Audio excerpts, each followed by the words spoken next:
On a tour of Fresnes prison just outside Paris, France's Justice Minister inspects a cell and meets wardens. He's pledged to build up to 16,000 new prison cells across the country to end overcrowding and inmates being forced to share.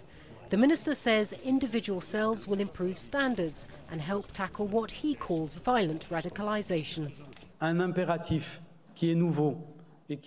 There is a new imperative, an urgent one, the fight against violent radicalisation.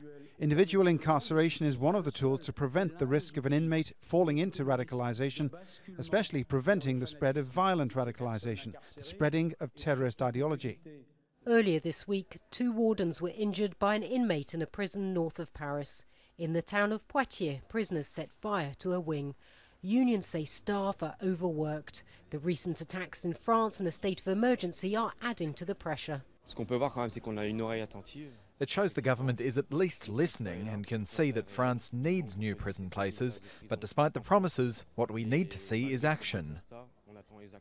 While the French government says that the new cells are a solution to the country's prison problem, some activists and prison workers say that extra cells will only lead to extra inmates, and they say that more needs to be done to keep people out of the country's jails in the first place.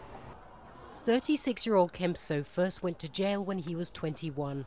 It was a short sentence, but with no social support on release, he ended up reoffending, spending more than 10 years in prison on and off. He says the focus should be on alternatives to jail and on reintegration programs. The money authorities want to spend on building more cells could be spent on creating training centres or ways to reintegrate offenders back into society, because otherwise they come out of prison and get into trouble again. The new prison cells are to be built over the next 4 years. Many here will be waiting to see whether they'll improve living conditions or, as critics fear, fill up with even more prisoners. Natacha, Butler, Al Jazeera, Paris.